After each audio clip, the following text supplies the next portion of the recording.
ડાંગરની ખરીદીને લઈને ખેડૂતો મૂંઝવણમાં મુકાતા ડભોઈ પ્રાંત અધિકારીને આવેદનપત્ર પાઠવાયું। ડભોઈ તાલુકા પંથકમાં ડાંગરની ખરીદીને લઈને ખેડૂતો મૂંઝવણમાં મુકાયા છે। ડભોઈ પુરવઠા ગોડાઉન ખાતે સરકાર દ્વારા નિયત ટેકાના ભાવે ડાંગરની ખરીદી શરૂ તો થઈ ગઈ, પરંતુ ગોકળ ગાયની ગતિએ ડાંગરની ખરીદી થવાને કારણે આજરોજ ઢોલાર ગામના ખેડૂતો ડભોઈ પ્રાંત અધિકારીને આવેદનપત્ર પાઠવી દિવસ દરમિયાન 15 ટ્રેક્ટર ટેકાના ભાવે ગોડાઉન ખાતે ખરીદી કરવામાં આવે છે, જેનો વ્યાપ વધારવા અને કર્મચારીઓની સંખ્યા વધારવા માટેની માંગ સાથે આવેદનપત્ર પાઠવ્યું હતું।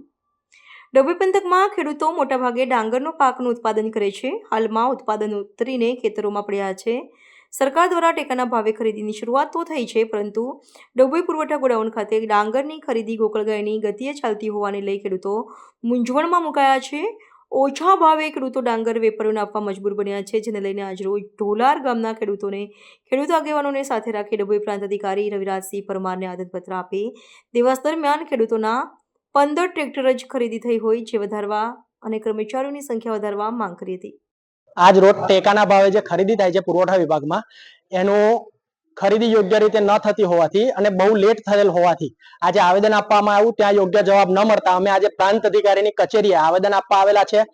ખેડૂતોના જે પ્રશ્નો છે એ પ્રશ્નોને લઈને અને ખરીદી જે બહુ ધીમી ગતિએ ચાલે છે એના કારણે જે ખેડૂતોનો માલ છે એ માલ ખેતરોની અંદર પડ્યો બગડે છે અને ઘણા બધા ખેડૂતો મજબૂર થઈ અને ટેકાના ભાવે ખરીદી ના કરતા સરકાર નથી કરતી, એના કારણે વેપારીઓને મજબૂર થઈને 5000 રૂપિયાની અંદર ડાંગર આપવા માટે મજબૂર થઈ જાય છે અને એ જ પ્રશ્નો લઈ અને એના નિરાકરણ માટે આજે પ્રાંત અધિકારીને, ડભોઈ તાલુકા પ્રાંત અધિકારીને અમે આવેદન આપેલ છે। સરકાર શ્રી દ્વારા MSP ના ભાવથી ખરીદી કરવા માટે જે પાકોની જાહેરાત કરી તેમાંથી એક ડભોઈ તાલુકાનો મુખ્ય પાક ડાંગર છે। ચોમાસુ સિઝનનો ડાંગર કાપે આજે 3 મહિના થઈ ગયા છે। MSP થી નોંધણી કરાયા પછી 3 મહિના પછી પણ ગોકળ ગાયની ગતિ આજે ખરીદી કરે છે સરકાર, અને જેના કારણે ગોકળ ગાયની ગતિની ખરીદીને કારણે ખેડૂતોએ મજબૂર થઈ અને વેપારીઓને સસ્તા ભાવમાં માલ વેચવો પડે છે, જેથી સીધું દેખાઈ આવે છે કે આ વેપારીઓને ફાયદો કરાવી રહ્યા છે।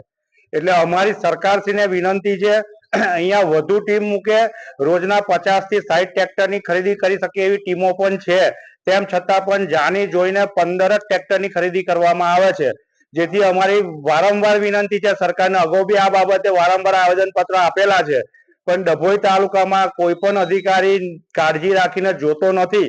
વર્ષોથી એક જ બબાલ છે, વર્ષોથી કે ભાઈ 15 ટ્રેક્ટર થી વધુ નહીં, સવારે 5 વાગ્યાથી ખેડૂત અહીંયા આવીને ઉભો રહે, રાત્રે 12 વાગ્યા સુધી ઘરે નહીં પહોંચતો। તો સરકારને વિનંતી છે કે જો તમારે MSP થી જાહેરાત કરી છે ખરીદી કરવી જ છે તો એને ઉતાવળથી કરો। ખેડૂતે માલ હાચવીને 3 મહિના સુધી ખેતરમાં ના પડી રહેવો જોઈએ। આજ રોજ અમે પહેલા ગોડાઉન પર ગયા, ઢોલાર ગામના ખેડૂતોએ અમને બોલાયા, અમે ત્યાં ગયા, ત્યાંથી નક્કી કરી અને સરકારનું ધ્યાન દોરવા માટે ડભોઈ પ્રાંત અધિકારી સાહેબને અમે આના વિશે જાણ કરી છે લિખિતમાં। અમે પ્રાંત અધિકારી સાહેબને ડાંગરની જે ખરીદી થાય છે, જે બહુ મંદ ગતિએ થાય છે, એના માટે અમે રજૂઆત કરવા માટે આવ્યા છે। અને બીજું કે જે ગતિ છે અત્યારે એ બહુ ધીમી છે, તો અમે એવું વિચારીએ છીએ કે ખરીદી થોડી વધુ થાય અને વધારે ટ્રેક્ટરો એ લોકો ખરીદી કરે, એના માટે સાહેબને રજૂઆત કરવા આવ્યા છે। જે ગતિ અત્યારે જે પ્રકારે ચાલી રહી છે એના લીધે અત્યારના ખેડૂતો ના છૂટકે વેપારીને માલ આપવો પડે છે અને એ જ માલ પાછો ત્યાં જાય છે, તો એમાં આ ખેડૂતોનું શોષણ થાય છે। એ ના થાય એટલા માટે અમે આ સાહેબશ્રીને અમે પ્રાંત અધિકારી સાહેબને આપીએ છીએ ડભોઈ।